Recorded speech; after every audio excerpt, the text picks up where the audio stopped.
Cashflow Diary Podcast, episode 499. Welcome to yet another exciting episode of the Cashflow Diary Podcast, the podcast that teaches you insider tips, tactics, and strategies for creating leverage streams of cash flow into your life. Learn from top-performing entrepreneurs, business owners, investors, and thought leaders from across the globe as they share their secrets to success. Like what you learn on this and other Cashflow Diary podcast episodes? Go to learninvestingnow.com and sign up to receive powerful tips and information that will help you succeed as an entrepreneur and investor. Now, here's your host, investor, entrepreneur, business owner, educator, speaker, author, and master facilitator of Robert Kiyosaki's cash flow game, Jay Massey. All right, ladies and gentlemen, welcome to another episode of the Cashflow Diary Podcast. I'm your host, Jay Massey, and I'm glad that you are here today because here's the thing. When it comes to building a business and you going out there to grow your cash flow, one of those necessary components that you are looking for is, well, funding, money. And I also know something that's also true, especially for those of you who are of the real estate persuasion. You go out there and you're looking at marketplaces and you're going, man, there's not enough people here, or it's only 100,000 people or 300,000 people, or man, I'd like to be able to do more real estate, but then I feel like I have to go to the big city. And then for those of you in the big city, you're always saying, you know what? It's too doggone expensive over here. I can't, but this is the only place I can make any money. You can't make any money in a small town, and all these other things come across your table. Here's the deal. What if I told you that it was possible not only to do well, but to do extremely well in what many would consider a reasonably small city? And you could build a seven-figure business, and you could automate it, and you could do so just in single-family houses alone. In fact, today's guest has done exactly those things. I am, of course, speaking of Jay Conner, and many of you may already know him from his YouTube and or podcast channel, or maybe you've been to one of his events. At the end of the day, if you've ever heard of the guy called the Private Money Authority, then you know exactly who I'm talking about. Here's what it comes down to, though. You and I need to expand our tool set.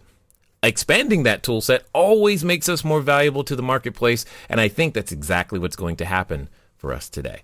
So make sure that you are ready to take some notes, ready to listen, ready to learn, and most importantly, ready to love Jay Conner. Jay, how you doing? Hello, Jay. Thank you so much for, an awesome introduction. I'm doing fantastic. Beautiful here in Eastern North Carolina today, here in Morehead City. And wow, I am so excited and thankful to be here on your show. Thank you for having me. I am glad to that you're here too. And a lot of people know that I too am from North Carolina. But I honestly, to tell you the truth, Jay, I couldn't take the weather. I needed something different. I hear you, man. Mylands, you're out there in Mylands. You're living in California. It's like beautiful every day, right? Right. It's so consistent, and that's exactly how I like it. I know I have a reasonable assurance. I don't even bother with umbrellas or even looking at the weather pattern because I think I know what it's going to look like each and every day. Anyway, love it. With that being said, this is your first time here. So what we need to do is I need to ask you the same question I tend to ask everybody the first time that they're here. Are you ready? I'm ready. All right.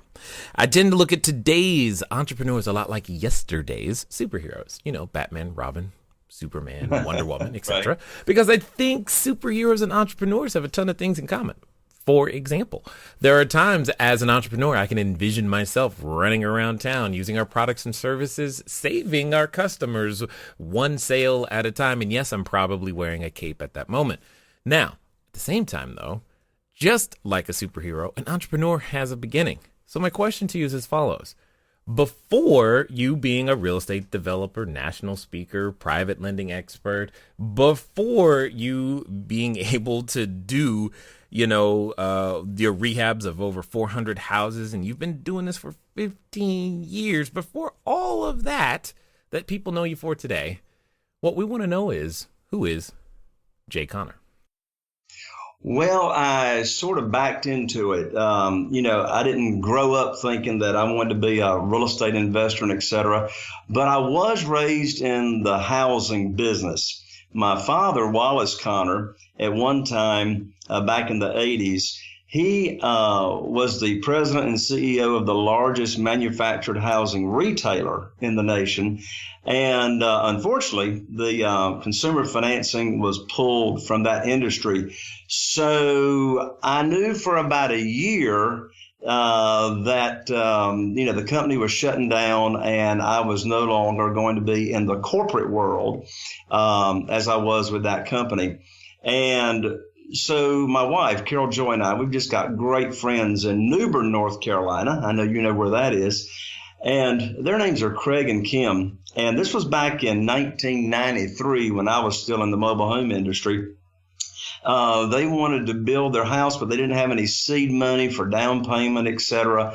And Kim's father lived down in Florida, and he was a full-time real estate investor for many, many years in single-family houses. He said, I tell you what, I'll come up to Newbern and I will find a fixer-upper. I'll buy it. You all can do the sweat equity and fix it up on the evenings and weekends, and we'll sell it.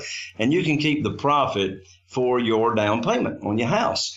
And they pocketed on that deal about $25,000 in less than 60 days. And I was still trying to make $3,000 on a single wide trailer mobile home. And you being from North Carolina, I know you've seen some mobile homes and trailers in your day from food. More than one. And so that stuck in my head, Jay. I said, if I ever get out of the mobile home business, I want to be an investor, a real estate investor in single family houses, and just be a flipper. So the corporate job went away. And so I had the opportunity to start doing this 15 years ago. Got it. Totally makes sense. And I find it interesting because you said something at the beginning that I believe to be very true for a number of people, and I know it's true for myself, is you said you backed into it. You didn't wake up one day and say, you know what, I'm going to become a real estate investor. It wasn't the goal from the beginning. So with that being said, I have a question because I know this is true for myself. I often tell people that I don't necessarily like real estate. When it comes to, look at the walls and admiring construction and all that other stuff. That is so not the thing for me. I like the benefits that real estate brings, and therefore I do real estate related strategies. Are you the same, or are you actually I love this particular plaster? Yeah, I've got the same line of thought that you do, Jay. A lot of times when I hear someone say, I just love real estate, I don't think they really understand what they're saying. Exactly. Are you sure? I will say this. I enjoy seeing, a lemon turned into lemonade. I enjoy seeing, a really, really ugly house and what that can turn into. But as far as the process of it, I have no interest in. One of my students, and I know you got a lot of students too. One of my students, I was speaking at an event, a few years ago, and one of the people in the audience said, Jay, I just love rehabbing my own houses. It's like therapy to me. And you know what I said to him? I said, man, anybody that rehabs their own houses needs therapy. Totally. But no, I'm just like you, Jay. What excites me about real estate is there's not many strategies or vehicles, if you will, out there that I know of that can give a person the kind of wealth and freedom and return on their time like real estate does. One thing that I didn't get straight in my head until a few years ago was the really understanding the value of time. And, I finally understood a few years ago, and this was as I was really getting into real estate investing, that it doesn't matter what you do, as long as someone is trading dollars for hours. I don't care if you're an attorney that can demand $400, $500 an hour, or whatever. As long as you're trading dollars for hours, you will always be limited as to the return and the money that you can make. I mean, my average profits on single family houses now in my small market is $64,000. What's my average time involved in that deal? I don't know, probably less than 3 hours, because all I do is make decisions. I look at a piece of paper on several lead sheets coming in, and, when we've got an amazing team that, talks to buyers and talks to sellers and, coordinates with the contractors on getting the job done, then my involvement is, very, very limited period of time. Okay, so let's go down this rabbit hole, because I know there's a number of people listening, especially those that are on the newer end of life, inside their building cash flow, etc., that they've heard that before. They've heard, okay, Jay, you can, you have all this access to time and all these other things, but let's go back in time and let's start when it was just you. Because we want to give them an example of what does it take? Because, I mean, you and I both know, yes, building the team is key. It's important. But how do you get there? Yeah. So I'm so glad you brought this up for me to clarify. So did I start out this way? Absolutely not. My lands. I busted my butt building a business. And yes, I mean, I've got friends, I've got students that most of them started out part-time. I started out part-time. The last year that we were shutting down that corporation, I only did 3 deals. And it was me on the cell phone making it happen, talking, hiring the contractor. It was me talking to the seller. I did some marketing for sale by owners. And it was me answering the telephone.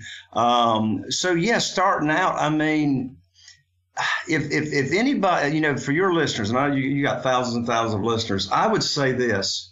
If somebody tells you that starting out in real estate investing is not going to take some work and some hard work, then, I haven't found that program. Okay. Me neither. I haven't found that program. Now, there are some programs out there you can spend thousands of dollars on, but at the end of the day, real life, and as well or better than I do, Jay, you got to take action. You got to follow the systems. You got to follow the strategies, and you got to be committed and you got to be dedicated, my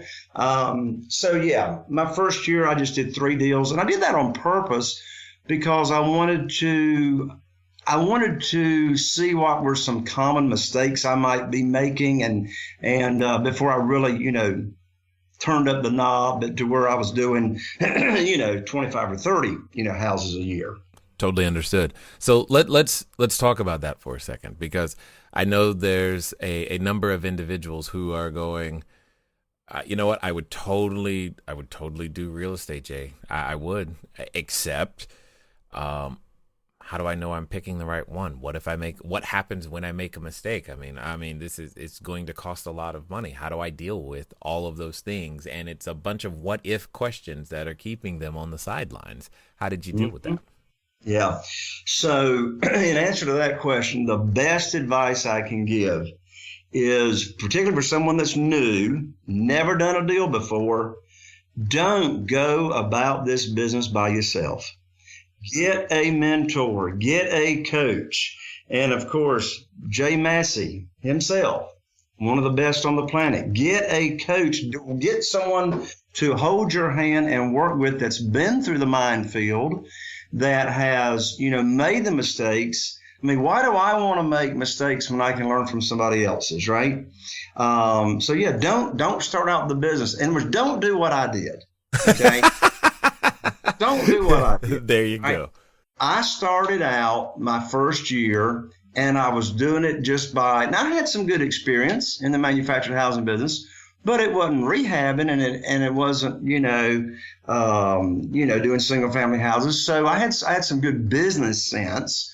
But as far as the business itself goes, of being a real estate investor, I didn't get a mentor and coach until after I'd been in the business for a year. And, until I got my mentor and coach, I never even heard of these creative ways of funding deals, such as buying subject to the existing note. I'll tell you how green I was, Jay. My first deal that I had, my first house that I'd gotten rehabbed and ready to go.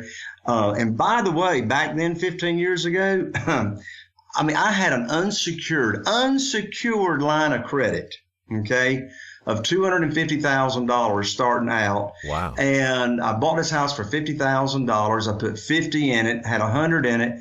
And then what was I thinking at the time? Well, how am I going to sell this house? Oh, I'm going to list it with a realtor, right? So I listed it with a realtor friend of mine. 45 days went by, Jay, and no showings. And this was, in January, first part of February. And so I'd read in one of them books that if I put an ad in the paper that says owner financing and, easy terms, that my phone would ring off the hook. Well, man, Jay, my cell phone rang off the hook. And now here in Carteret County, our newspaper only comes out 3 times a week. That's how small we are. Okay. I love it. And so the ad ran Sunday and Wednesday. I had to stop the ad. And so here's the point of my story. I talked to this fellow named Lynn Wood, met him at the house. He walks to the house, falls in love with it. I've got it all staged and pretty. He comes back around to the kitchen and he says, and this is how green I was. He says, Jay, I'll give you an $18,000 lease option deposit right now. What? I didn't know what a lease option deposit was. It was how you were about to make a lot of money. And so I remember what my dad had told me: if somebody offers you a check, take the money and figure it out. Right. So I took his money, and back then, he had a 580 score. We were able to get a mortgage for him and cash him out. But the point is, I was so green. I didn't know what I was doing. So yeah, in answer to that question, get a coach. No, I like it. I like it because see, there's a lot of times we don't realize what we have, and we need someone's perspective, and that's in essence, that's what you're saying. I mean, you didn't understand, but you knew enough to get started, and you were confident enough to work with that. And I think all too often we wait until we understand everything because we're so afraid of doing something incorrectly that we end up doing nothing. So I guess my question to you is, when it comes down to, we'll say, outcomes that have not been what you originally intended, what have you learned from those things? And more importantly, do you find yourself more embracing what many people could call mistakes or failures now versus running from them and trying to avoid them? Hello there, entrepreneur. This is Jay Massey. I know that if you've ever gone over to the site, CashFlowDiary.com, you may have asked yourself, where on earth do you get a domain name from? Especially as you are beginning to build your bigger, better, badder business, you need a web presence. You need the email address. You need a way for people to contact you electronically so that you can stop doing the @gmail.com game.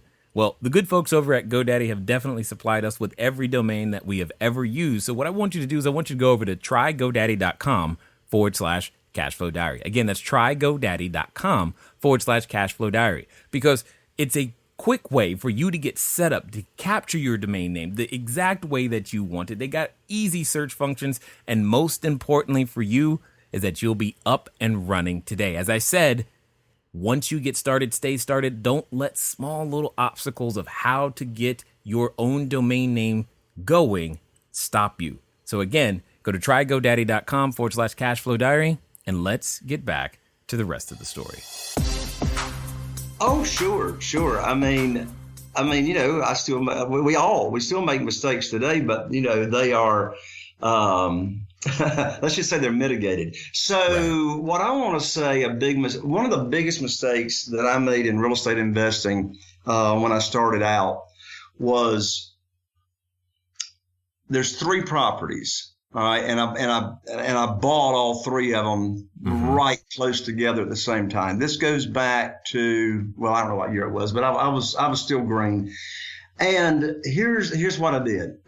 There are 3 condominiums over at Atlantic Beach. All right, and I bought them. They all needed fixing up. My intention, Jay, was to flip those condos. All right. They're all, they're on the water, resort area. And so here's what happened. From the time that I bought them, got them fixed up, and then to get them put on the market, the market had already started to turn down. And here's what happened. By the time I could get them sold, I was upside down, which means I owed more than what I could sell them for. So here's the really, really important lesson that I learned about real estate investing. And that is, regardless of what your intended exit strategy is on a property, make sure you have run the numbers. And if you have to end up holding that property, make sure the rent that you can bring in on that property carries your underlying debt and carrying cost, and you've still got a positive cash flow. Big lesson. So did I explain that clear enough? Yeah, I want everybody to get that. I'm laughing because that was, you just described my first transaction. I took the property over subject to, and long story short, after rehab and everything, could not get it sold. The only thing that saved me was the fact that it did cash flow from a monthly perspective. And well, so hallelujah. That was it. Everything else was like, okay, mess that up. But also at the same time, what you're saying is, if we realize real estate can be one of the most forgiving type of investments, because if you have it cash flow, now you've got oxygen. You can wait until it fixes itself. But that's not true for most things. Mm-hmm. Exactly. So today, when it comes down to all of the strategies that you've practiced, because I know this is true for myself, I'm curious, do you have your favorite, what I like to call creative acquisition tool out there in the marketplace? Because like you, I have never used a bank, like, ever. So, but I develop a liking for certain tools. So I'm just kind of curious, what's your favorite hammer? Yeah. So when you say acquisition tool, are you talking about finding the deals or funding the deals? I'm talking about, before we talk about funding the deals or finding the deals, I'm actually talking about the tool that you like to use to even get, say, an equitable interest in the deals, whether that be one of the things, for example, one of my personal favorite tools, as I mentioned earlier, but is a contract for deed. It is something that I like using from time to time when I'm just trying to ease my way in. But you also mentioned, a lease option earlier. Mm-hmm. I just didn't know if you had a particular one that you prefer. Yeah. So besides private money, which I'm sure we'll talk about. Oh yeah, we're getting there. I love subject to. Yep. I love buying subject to the existing note, because I found most times that's going to be one of the most profitable ways, to make money on a deal. I mean, you're able to take advantage of the interest rate that, the seller had on that mortgage. And it's just a very, very, simple transaction. And of course, when you talk about buying subject to, that could be like a series of podcasts, I'm sure. Yeah, no doubt. I'm sure we lost a few people, but it's okay. They'll catch up. I was just curious if again, that particular strategy is definitely something that I've used a lot myself, along with wraps and whatever it takes to get the job done in the right way for everybody.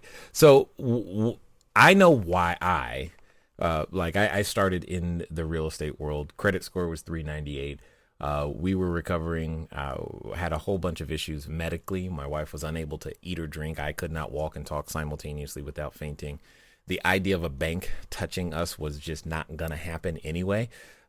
So that's why we started out that way. And we just found success that way. So we never decided, if it ain't broke, don't fix it. I'm curious, how did you develop your desire to do things without banks? Where did that come from? Well, I backed into that too.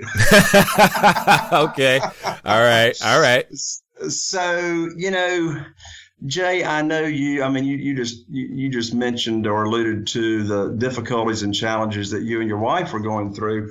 Well, what I'm going to share right now is, and I know everybody can relate to this, something that happened in your life that as you were going through it, you looked at it as a huge difficulty. It was painful.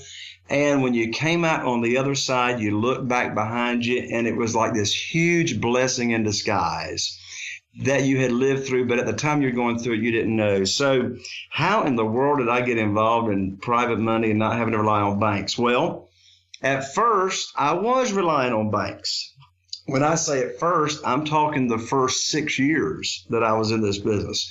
I was using lines of credit, traditional funding, at the local banks, the local community banks. And I tell you, Jay, I remembered as though it was just like this morning. I called up my banker, and his name was Steve. The operative word there is was, right? So I called him my banker, and I had this conversation with him, and I'd had this conversation many, many, many times. And I said to him, I said, I've got 2 deals under contract. And, I want to close here in about 3 or 4 weeks.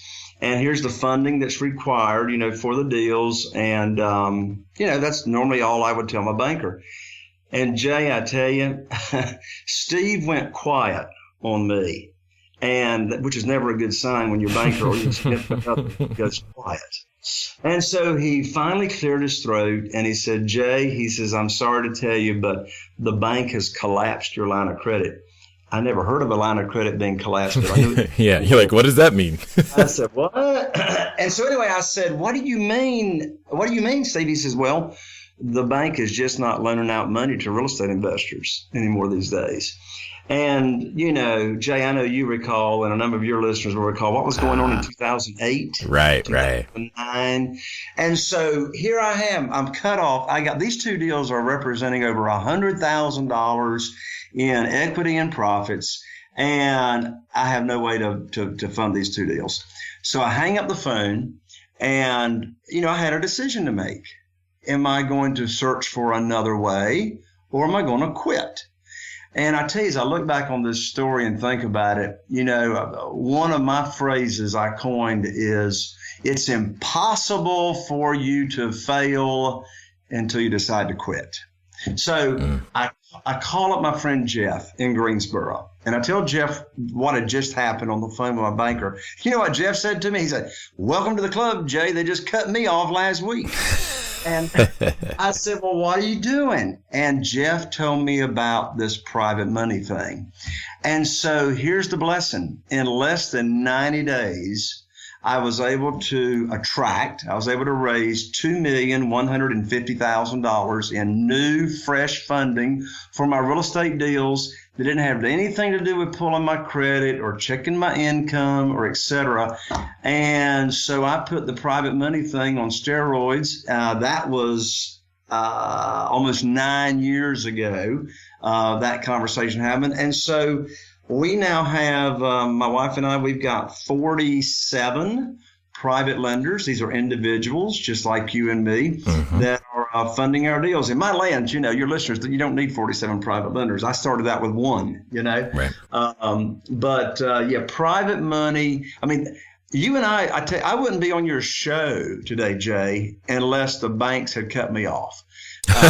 Right. I didn't have a reason to look for another way. And talk about freedom. I mean, that's the biggest blessing my banker could have done for me was cut me off.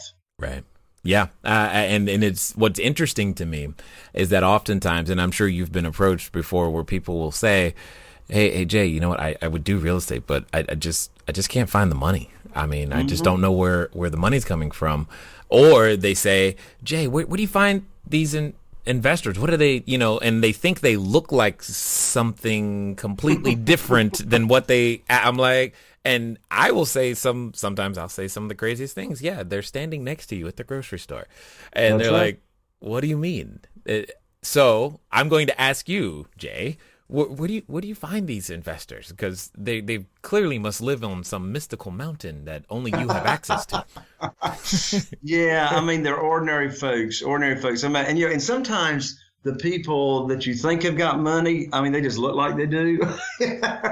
And sometimes that they are from some of the most unlikely places. But anyway, a private lender, first of all, let me be clear on this, Jay. A private lender is simply an individual, a person that loans out money from their investment capital or their retirement funds.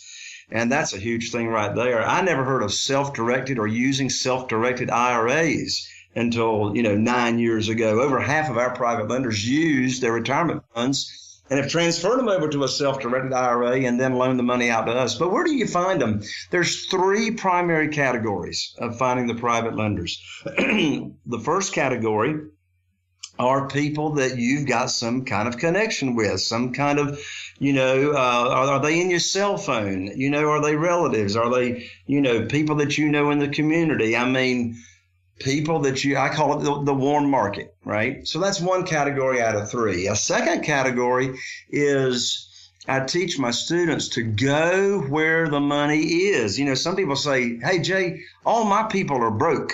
I don't know anybody in my warm market that's got money. Well, right. First of all, I don't believe that 100%. I know that there's people in some people's market that they may be intimidated to talk to, and we've got to fix for that. The second category are people that are not in your warm market yet, but can easily be in your warm market. So I teach people to go get new connections. Where do you get those new connections? Become involved in your community. Become involved in your church. Any kind of social network, such as the Rotary Club, Business Networking International, Chamber of Commerce, all that. Okay, so create a new warm market. The third category is existing private lenders, existing individuals that are already loaning money out. And again, I'm not talking about institutions or banks. I'm talking about individuals. I started the hard way. I started so many things. I hired my attorney's paralegal to search public records for, here in North Carolina, as you know, Jay, there are deeds of trust. Most people call them mortgages. But look in public record for individuals that have been loaning money out on real estate. And we'd only find like one in 90 days, And so I developed what I call my private lender data feed. That's a software that actually skims all the public records every month. And we come up with about 12,000 deals a month in public records. And then, we're able to contact those existing private lenders. But those are the three categories: your own warm market, expand your warm market, and existing private lenders. Jay, if you keep talking, this is going to start to sound like work. Well, and that's an interesting statement you make. Every once in a while, someone who doesn't know me very well will say, Jay, when do you plan on retiring? I said, what? Mm-hmm. Retire? Mm-hmm. What would I do? Yeah. I mean, what I do, I don't even view it as work. It's what I'm passionate about. It's just what we do, But, when it comes to private money and private lending, it's not like I wake up and say, okay, today I'm going to go search for private lenders. No, it's just part of what we do. When I started out, and I'd say I got over $2 million in less than 90 days. And sometimes people say, well, Jay, how in the world did you do that? You mentioned the word tools a few minutes ago, Jay. Mm-hmm. What I did is I recorded this 16-minute audio, and I titled it Stress-Free Investing. And this audio, the purpose of the audio was just to introduce this idea of private money, but it didn't talk about how much interest rate I'm going to pay or how their loan is protected or how they can get their money back in case of an emergency. I just brought those questions up in this audio. In fact, I've now recorded this audio for over 1,000 of my students. And so I took the audio and I just handed that thing out like it was candy. And I just let people listen to that. And if they were interested, they'd come back to me because I don't chase, I don't beg, I don't try to talk. Do you know, Jay, I have yet to ask anybody for money. Right. Right. I have not asked anybody for money. Right. I just let them know my program. And if they've got investment capital or retirement funds that's not giving them a high rate of return safely and securely, they're going to want to hear the details. It's that simple. Just get the word out, Yep. Yep. Over and over again. It's amazing how similar you and I are and have operated. So it just says that, look, it's out there, it's for you. It's just a matter of, hey, do you believe it, and will you do what's required in order to gain access to it? And it's interesting that your gift was that the bank cut you off. I say that our gift that we were given was the health challenges and the situation that we were put in, because there was no other way to make it happen. I was forced to find another way, and that other way involved learning to raise capital and then discovering the exact same secret about these self-directed retirement plans. Man, were they a lifesaver in so many different ways. Now, today, you're out there, you're functioning, you're doing what you do on a consistent basis. I do have a question. Why bother taking the time to share what you know? Yeah. Well, my wife and I, we were both raised in the same church, not the same locale, but both raised in the Church of Christ. She's from Texas, I'm from North Carolina. So I grew up with this mentality of serving. And so what I discovered after getting involved in private money is that very, very few friends of mine that were real estate investors even knew about private money or knew what it was. And so what I discovered is that even though I'm able to impact a number of people's lives by being a real estate investor, but there's something much bigger than the money. I mean, we're only going to receive so much fulfillment or satisfaction just by making money.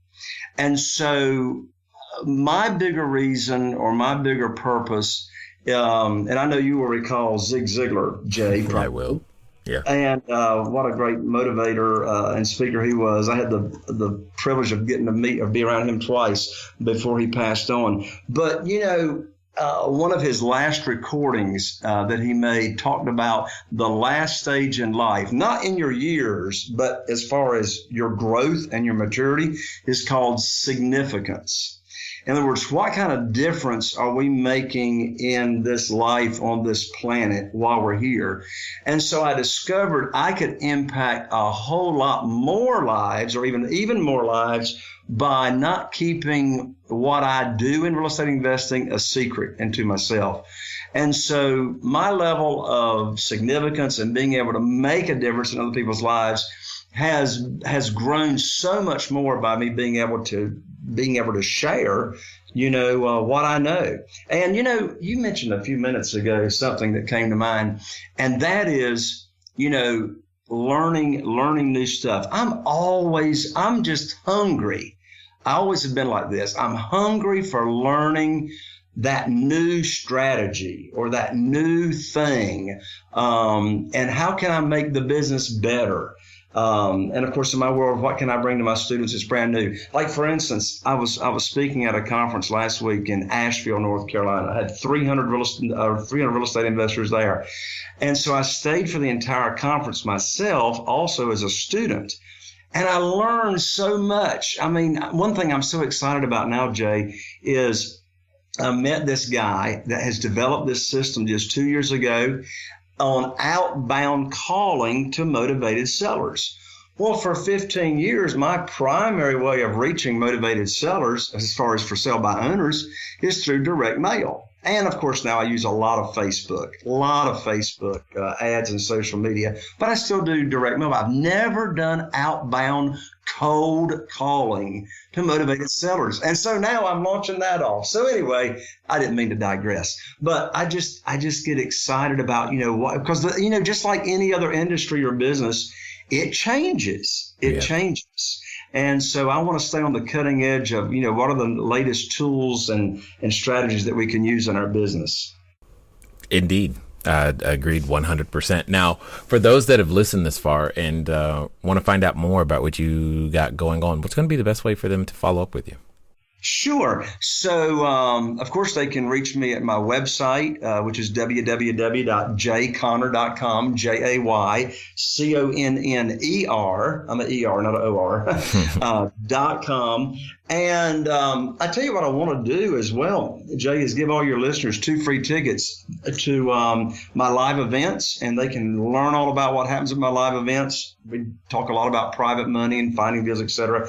And they can get those tickets at jayconner.com/CFD, of course, short for CashFlow Diary, jayconner.com/CFD. Awesome. Thanks for that. I know that many will appreciate that. Now, as we wind down here, I've got a final question for you because I'm kind of curious to hear what your answer would be. There's a number of people who have listened, and they're at what I like to call the precipice of a decision. They've listened to us both. They're like, well, if Jay can do it, and if Jay can do it, then I can do it too. And they feel motivated because they're like, well, there's been only roadblocks that I've imagined in front of me. So let me figure out more. Now, like I know, when we reach these moments of decision, we often have a companion, and then that companion comes in the form of a voice, and that voice often reminds us of what we can't do, how it didn't work, and are you sure no one's going to give you a dime? What are you talking about, private money? That's not going to work for you. And for some people, they are related to that voice. So my question to you is as follows. Let's pretend for a moment that this time it's going to be different, Jay. They're going to follow through. They're actually going to do what you suggest, and they're going to do so in the next 24 to 48 hours. What would you suggest that they do? As far as starting out brand new? Absolutely. Yeah. So I mentioned it before. All right. So get the coach, get the mentor that has already been doing it for a while and knows the business. One of my very, very first suggestions beyond that is get involved with your local RIA, your Real Estate Investing Association. Most areas, no matter how small, have got either a Real Estate Investing Association or, something that's become very, very popular are meetups. And so a lot of meetup groups are around the area, and, hang around people at least once a month that are like-minded, that are working on the same thing. And here's another big suggestion that I say to folks, and that is get involved. Just don't attend the meeting, but get to know the leadership. Who's in charge of the education and bringing in speakers? Who's the president, and become a volunteer. Because the more you can volunteer at your local RIA and find out who the movers and shakers are and, be of service to that organization, then you're going to find yourself networking with people that really, really know the business and are successful. Once you get to know those people, offer to take them to lunch. All right. And, it's not really smart to eat lunch by yourself when you got so many people out there that could spend time with you and would love to spend time with you and share, what they know about real estate investing as well. Indeed, 100%. I definitely want to thank you for, again, being who you are and doing it where you're doing it, for sure, and being willing to share your information and taking the time to share your knowledge, your wisdom, as well as your insight here with us today at the Cashflow Diary, sir. Absolutely, Jay. Thank you so much for having me on the show. Wow, what a pleasure to be with you. And hey, I hadn't had a chance to say this to you yet. Man, you are doing what you should be doing because you have got the radio voice, man. You have got the voice. All right, ladies and gentlemen, you know what time it is. It's time for you to move at the speed of instruction. What does that mean today? That means get over to jayconner.com. Why? Because like I know, that you heard what you needed to hear today, and now it's time for you to do something about it. Here's the thing. If you don't take action, when, and who is going to do it? If not you, then who? If not now, then when? The point here is very, very simple. The information is out there. It's waiting for you to make it yours so that you can then go out there and make a difference in your marketplace. Because As you've heard before, we all are striving for significance. And what better way to do it than providing clean, safe, affordable housing and making sure that you're at the middle of it. Ladies and gentlemen, it's been fun talking to you today. I look forward to talking to you soon. Until next time.